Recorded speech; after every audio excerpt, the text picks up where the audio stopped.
नमस्कार दोस्तों, national India news देख रहे हैं आप और मैं सुशील कुमार। दोस्तों, इन दिनों कई मुद्दे ऐसे हैं जो इस वक्त सुर्खियों में बने हुए हैं, जिनमें हम बात करें मणिपुर में पिछले कई दिनों से लगातार हिंसा जारी है और बीते दिन मणिपुर में भारतीय जनता पार्टी के दो नेता जो कि मंत्री हैं, एक राज्य सरकार में मंत्री और दूसरे मोदी सरकार में कैबिनेट मंत्री हैं, उनके भी घर जला दिए गए हैं। और कैबिनेट मंत्री ने खुद ये बयान दिया कि सरकार पूरी तरह से फेल हो चुकी है, लॉ एंड ऑर्डर की सिचुएशन को कंट्रोल नहीं कर पा रही है। लेकिन इस बीच कांग्रेस के नेता राहुल गांधी लगातार मोदी सरकार पर हमलावर हैं। एक बार फिर उन्होंने रोजगार को लेकर के बड़ा सवाल उठाया है। देश के युवाओं की समस्या को उन्होंने अपने ट्विटर के ज़रिए ट्वीट किया है और एक बड़ा मुद्दा, बड़ा सवाल मोदी सरकार के सामने खड़ा कर दिया है। इससे पहले हम ये देख रहे हैं कि लगातार मोदी सरकार, प्रधानमंत्री नरेंद्र मोदी, भारतीय जनता पार्टी रोज़गार के तमाम दावे कर रही है, नौकरियां देने के तमाम दावे किए जा रहे हैं। लेकिन राहुल गांधी ने आंकड़ों के साथ में मोदी सरकार को आईना दिखाने का काम किया है। दोस्तों, एक ट्वीट के ज़रिए उन्होंने कहा है कि भारत का जो PSU सेक्टर है वो कभी भारत की शान हुआ करते थे, PSU भारत की शान हुआ करते थे और रोज़गार के लिए हर युवा का सपना हुआ करते थे, मगर आज ये सरकार की प्राथमिकता नहीं है। देश के PSU में रोज़गार 2014 में, राहुल गांधी जी लिख रहे हैं कि 2014 में 16.9 लाख से कम होकर 2022 में मात्र 14.6 लाख रह गए हैं।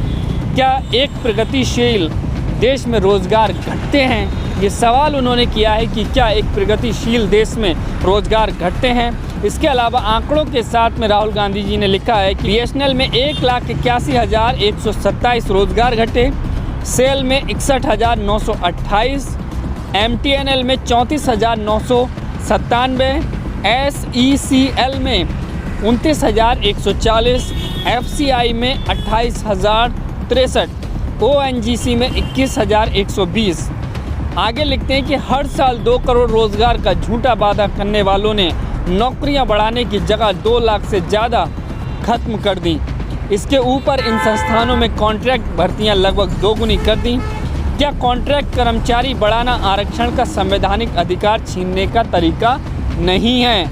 तो ये एक महत्वपूर्ण सवाल उन्होंने खड़ा किया है कि क्या कॉन्ट्रैक्ट बेस पर जो भर्तियाँ की जा रही हैं उसके ज़रिए जो आरक्षण है, जो SC ST OBC वर्ग को आरक्षण मिलता है, उसको ख़त्म करने का तरीका नहीं है क्या?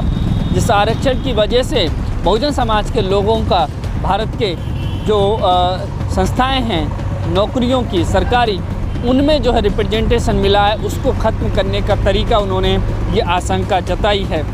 क्या ये आखिर में इन कंपनियों के निजीकरण की साजिश है? वो ये भी सवाल कर रहे हैं कि क्या ये कंपनियों की ये निजीकरण करने की एक साजिश है क्या?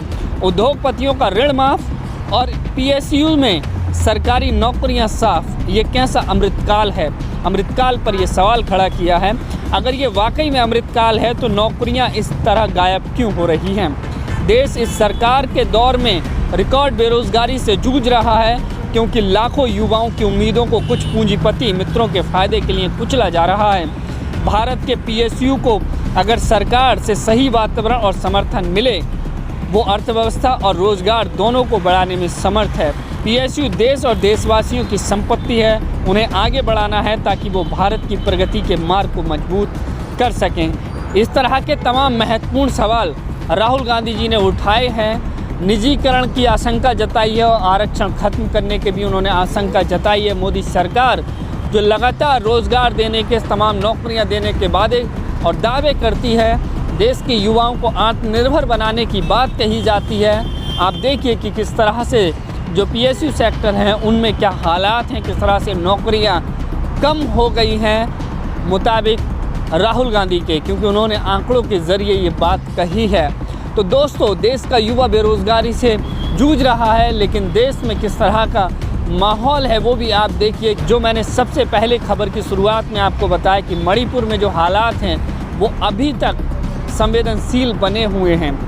सरकार, केंद्र सरकार हो, राज्य सरकार हो, वहाँ की सिचुएशन को लेकर के कंट्रोल करने में नाकाम साबित हो रही है और ये बात खुद कैबिनेट मंत्री कह रहे हैं जिनके घर में आग लगा दी गई है। तो इस तरह के हालात दोस्तों बने हुए हैं। इस खबर में सिर्फ इतना ही। आप लोगों की क्या राय है कमेंट करके ज़रूर बताइएगा। चैनल पर अगर आप नए हैं तो प्लीज़ चैनल को सब्सक्राइब कीजिए, वीडियो को लाइक कीजिए, शेयर कीजिए।